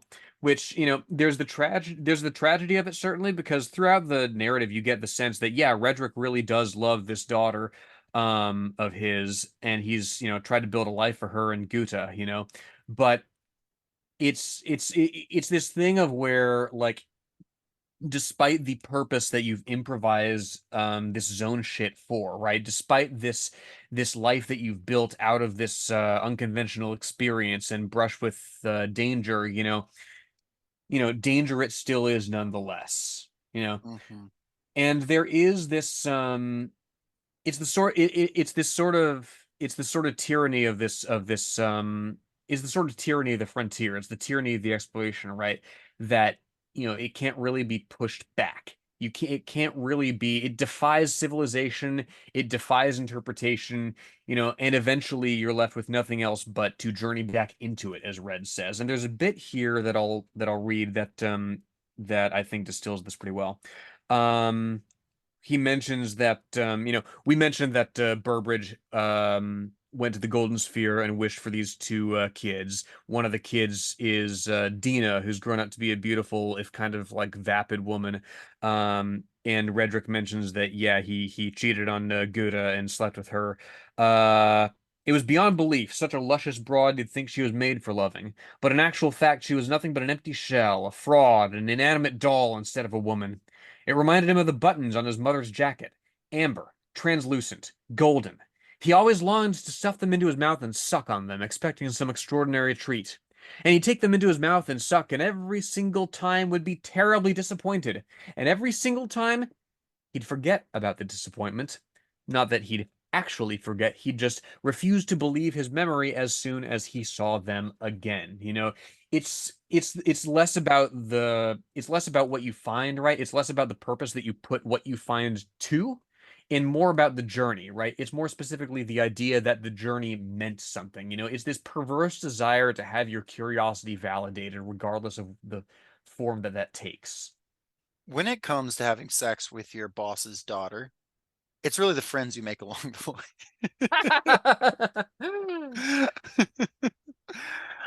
And so then we get a journey back into the zone. He wants to help the monkey. He wants to help her out. And who does he take with him but Arthur, the other child of Burbridge, this idealist young man? Burbridge obviously wished for these perfect children, and Arthur is just this. He's strong, he's smart, he's sweet, he's good. He's too good, really, to be a stalker, right? The whole thing is you gotta be rough and tumble Well, to be a he's he's stalker, been he's been to law school. Yeah, exactly. But he wants to follow in his father's footsteps. And like as soon as you see this kid, you're like, oh my God, red meat. Like this kid is fucked. Like It's you know it interest from go. it's interesting to me because like the thing that Redrick takes out of the zone that really follows him is the monkey, right? This Sure. this family, this daughter that he loves and has tried to build a life for, but nevertheless has become this, fundamentally impenetrable thing, right? Right. It's alien, yeah. Yeah, and in the same way, Burbridge's wish was some kind of legacy, something to outlive him. And what does he get instead, right? He gets Dina, who spends her days drinking and just kind of in, dissolution, right? He gets Arthur, who tries to make something of himself and become a sort of the part of the landscape around the zone here. And he doesn't even have the luxury of becoming part of the scenery, part of the legal landscape, part of the ossification that's been taking place, right? He doesn't have that luxury. Arthur has, he's fundamentally of the zone, being granted by the Golden Sphere, apparently, so he has to return to the zone. And there's Hmm. that, irony again, right? Some kind of legacy, something to outlive Burbridge. No, you don't get that because it's all zone shit. Right. Yeah. No. Oops, all zone. It's interesting to me, Yeah. Arthur has a gun that he brings into the zone, which Redrick's like, yeah, that's not going to do shit. Yeah, It's because there's interesting, nothing to fight in the zone. right? And it's interesting to me that it's a Colt revolver that he brings in, which, if you've read about the American colonization and conquest of the West, right? Of Manifest Destiny, in particular, the battle between Texan settlers and Comanches, right? The Colt revolver comes up again and again as like the thing that really helped speed up the process of colonization, right? That really gave settlers an edge over Native Americans. Here, it's completely useless. This is a frontier that cannot be conquered. I'm trying to come up with like a Colt 45 bit right now. I don't know. Colt 45 and two zigzags. We go to the zone after dark. That's not anything.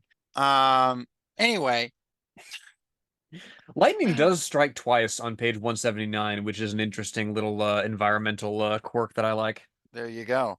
And yeah, they adventure through the zone. It's real dangerous, though not very descriptive, because again, the zone is very interior, and they make it to the Golden Sphere.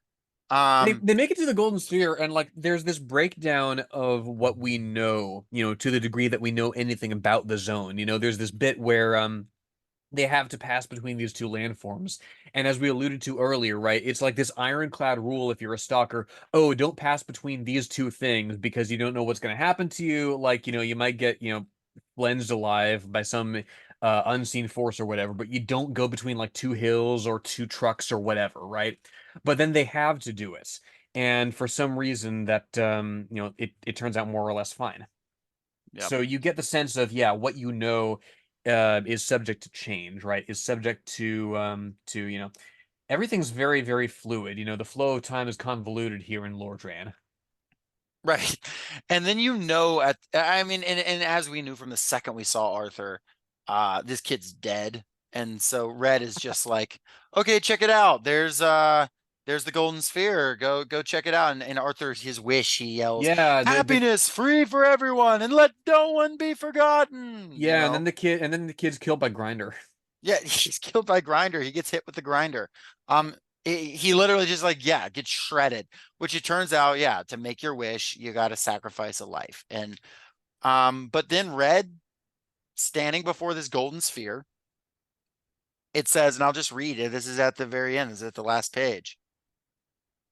The sun was baking, red spots were swimming in front of his eyes. The hot air rippled at the bottom of the quarry, and because of this, the sphere seemed to dance in place like a buoy on the waves.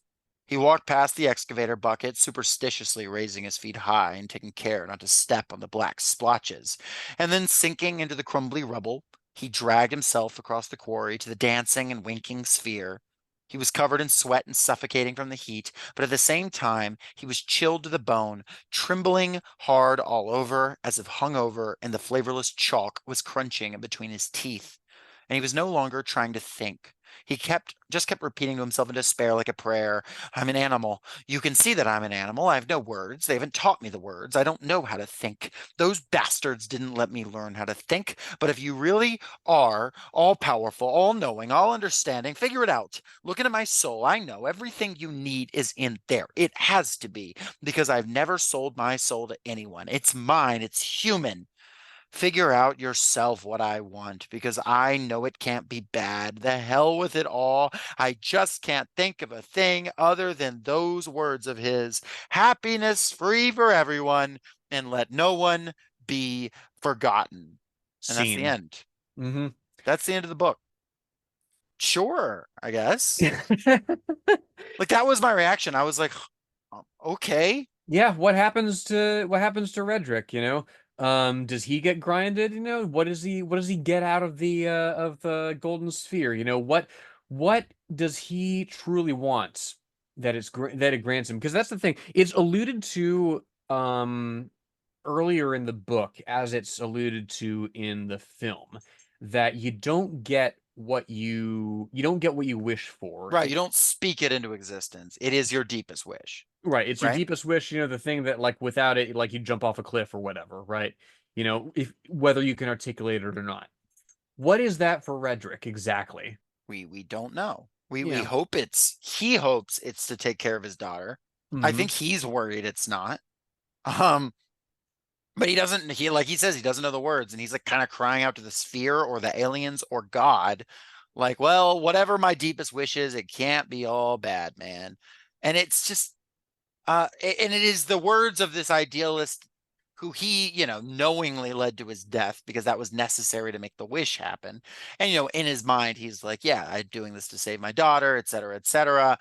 Um, but it's the boy's words that come through. It's the only good thing he can think of in that moment. Yeah, and I think there's something to that resonates with me if we're looking for a meaning for this, right? You know, because the boy is described as you know, as you said, he's described as the ultimate idealist, right? You know, like Redrick comments again and again on how naive he is, you know, how he's too pretty to be a stalker, right? They might call him pretty boy Archie, you know, he says, and the first thing that he does when he sees the golden sphere, he jumps down into the fucking grinder and he's like, yeah, happiness for all, let none be forgotten. And that's the thing, right? You know, there's the irony that yes, you know, somebody who is pure, right? Who has this purity of motive that we've only really seen in Kirill before, right? People who have purity of motive, who want to bend the zone and all within it toward, you know, the betterment of all humanity, are doomed to be mulched by it, you know? There Mhm. is that, but you know, on the other end of the spectrum, you have Burbridge who loses his legs and his legacy to this, right? You have Redrick His who, legacy. yes, exactly, his legacy. You have Redrick who is, you know, reduced to, you know, shapeless regret essentially, who loses his family, who loses the daughter essentially that he's tried to build a life for, right? Or maybe he doesn't, right? Because he is fine at the end of this. Like he might go back and like his daughter's okay, Yeah, right? who Like, because we knows? don't know what comes out of this wish. Right, who knows? Because like he's um when he's given up all else, and he's just rambling, that's what he has left is this desire for, it's this desire for human betterment that, you know, can we get it out of the zone? We don't know. Probably not. It's this it's this it's this weird thing of where by virtue of your desire to know it, right? By virtue of your engagement with it, you essentially become imprisoned to it, right? You tunnel on this like individual aggrandizement, and all you can get out of that is regret. What do we do with that? I don't know, but it doesn't work with the rest of the book. This is not, I don't feel like this is what the book is building up to, right? This feels like an ending to a different book. Well, Right? because I really do think. Well, because the I mean in the afterword, right, by the surviving Strugatsky brother, Boris, right, he says that, yeah, the world depicted in this book is coarse and cruel and hopeless. It's the world of decaying capitalism, triumphant bourgeois ideology. What's enduring about Harmont, about the area that surrounds the zone, about anywhere where a zone is allowed to have an area surrounding it, right? If we take at face value what we know of the zone in the Soviet Union, right? Mhm. There's a 100-mile zone of exclusion. There is not a Harmont in the Soviet Union. There's a Harmont in this, like, fantasy Canada, we assume, right? And the minute that the minute that this is open to this individual pursuit, right? The minute that anything more individual, the minute that anything less regimented or regulated than the institute interacts with the zone, it spirals completely out of control. And is that I mean, to me, that's the tendency of a zone that is open up to, individual aggrandizement, to Sure. business interests, to, essentially the status of frontier, the status of being the fringe of a society. No, I get that, and I do get that, and I do see why that like and that through line does work, but I'm feeling like this ending being like, first of all, introducing I'm just like imagining how this could work in my head, right? Like this idealistic young character. First of all, I just think he needs to be around for longer for like, Red to kill him to be meaningful to me. And like I think we need that like that this like line of light in the story, like this guy that is bringing this positivity and is bringing this like there can be a better world for it to be meaningful. But like I don't know. I just feel like it's ending on a wish. And I get why like as a personal wish, like I just don't think it makes sense as an ending. I don't really get how this it's not just that it's not a satisfying ending. I just feel like this has had so many through lines and so many like little individual things going on, and these chords don't really come back together. And they rather just kind of go off in separate directions and not in a way that I find to be particularly interesting. Now, it might be intentional, but I still don't necessarily love it. Like, I think if you talk to the authors, they might say, yeah, we just wanted to throw a lot of stuff out there and you can chase what you want and think about what you want. And like, clearly for a lot of people, that's been super meaningful. But for me, I'm like, you have the roadside picnic bit that this book is named after. And that's like distinct from these other bits. And I don't find them like weaving together particularly effectively. And I just feel like there's a couple books here and they're stepping on each other. And it's really frustrating to me. And I really left the book feeling like I just didn't, it wasn't, it's not just that it wasn't what I wanted it to be. I don't feel like it lived up to the several different bits that I really loved from it. I just don't feel like any of it really paid off. Would you say that you found several different bits um in this particular zone that you tried to make sense of and you couldn't? I felt a little empty. Aha. Yeah. I don't know. It's not bad. Like I don't want to come off like I'm calling this bad.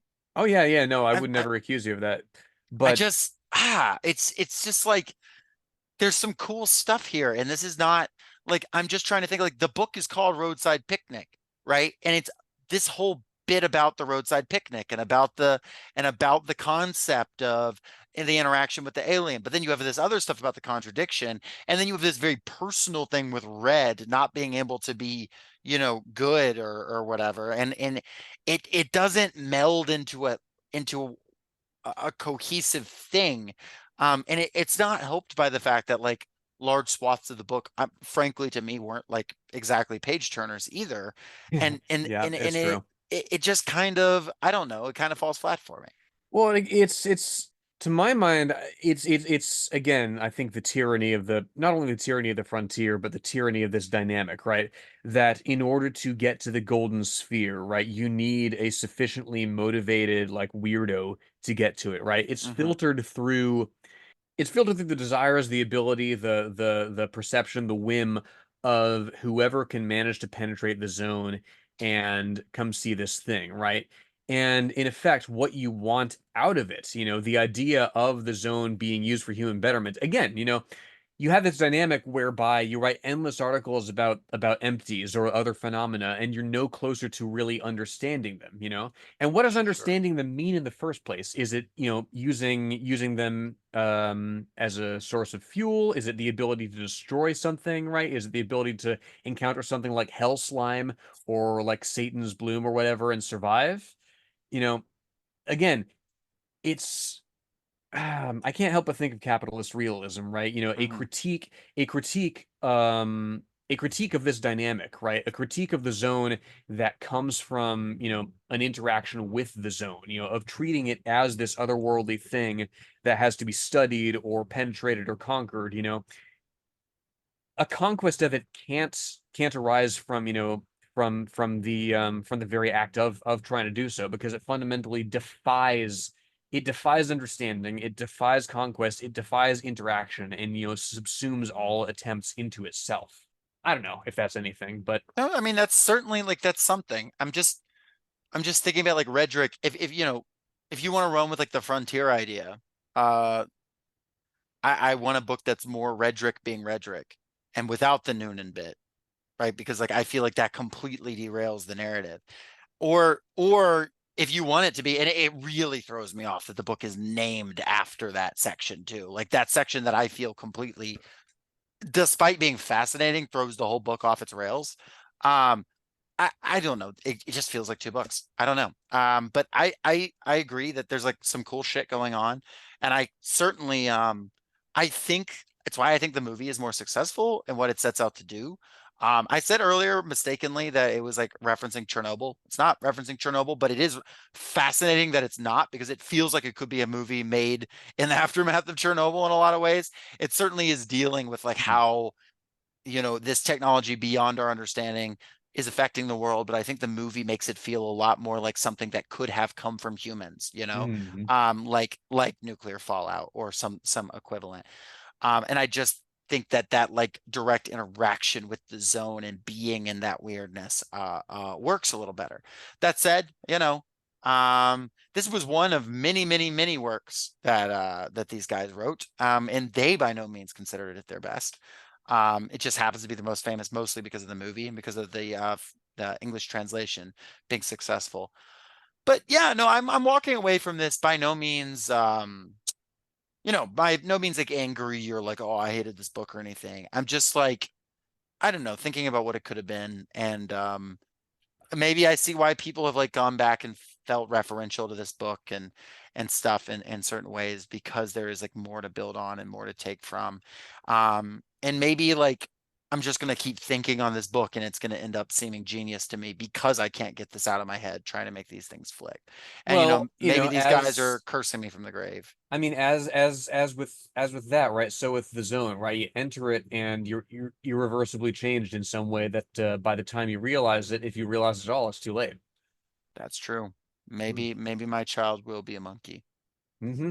It can't be And ruled out. and maybe a freak hurricane will strike Atlanta, and we don't, and you know, we And may or then may it'll not. start the new Fallout game. That's going to be the impetus. Your character gets blown in. Yeah, y'all can thank us for Fallout Atlanta. Think about this, okay? Uh, you finally see what's been going on in other countries. Your character sailing up from Latin America because they've actually got a thriving society down there in the Fallout world. I'm making this up. And they're like, somebody needs to go up there and check on the North Americans. We haven't heard from them in a while. And you get hit in a hurricane, you get dropped off in Atlanta, and your character's just like dropped into the world. Like, what the fuck is going on? We figured y'all were fine, just like didn't want to talk to us. Turns out y'all been like this the whole time. That's my pitch for Fallout Atlanta. What if like Venezuela was like the last bastion of, something resembling civilization? Yeah, but there's something interesting there. Yeah. Fallout, think about it. Fallout 4 does throw a wrench into things by having an Irish character. Quite a lot of questions there, but not a lot of answers. They are resilient, those Irish. There's no Fallout. I'm trying to think. Are there Fallout books? Oh, there have to be. Are they official? I don't know. Not official, but one of the actually published My Little Pony Fallout crossover fan fiction. Oh, Fallout Equestria. Yeah, I was commissioned to write in that setting. Not anything sexual for once. My Little Phony. Is this anything? Oh, I mean, I've read the first few chapters of Fallout Equestria. It's wild. It's from the perspective of like basically this like child pony character who, spoiler alert, by the way, for anybody who wants to read Fallout Equestria. Ryan, am I correct in recalling that like this character like dies and gets like reincarnated in a rad suit that speaks to her?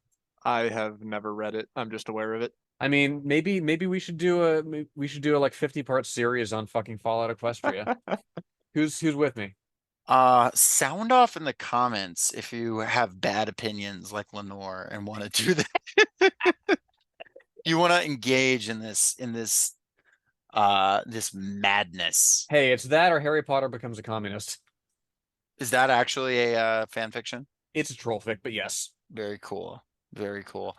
Well, this has been a sort of an interesting thing. I'm interested to read some of their other work at some point, to engage with this bit of fiction here. I was about to say what we're reading next week, and in typical us faction, we don't know. We don't know, and we do care. But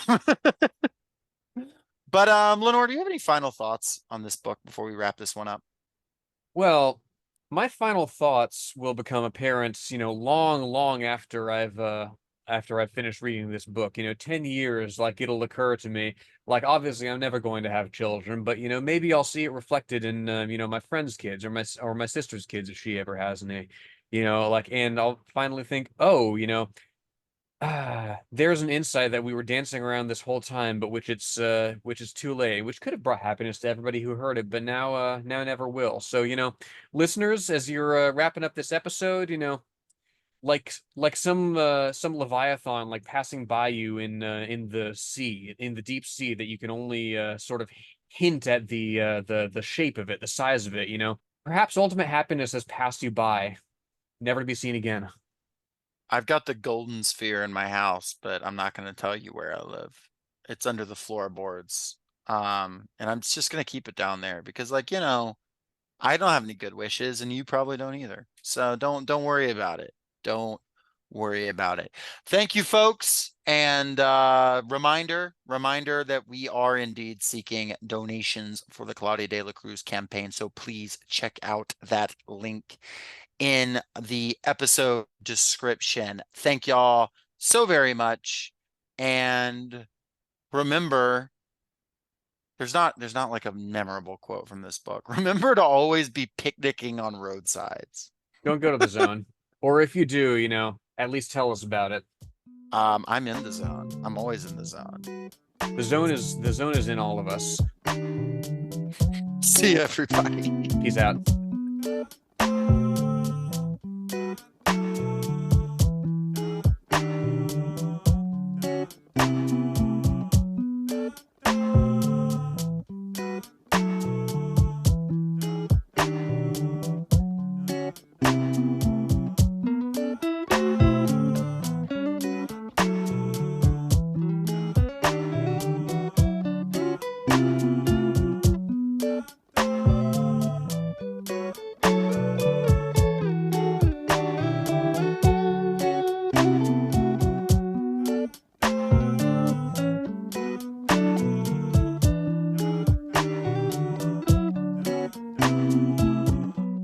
Thank you for listening to Socialist Shelf Radio.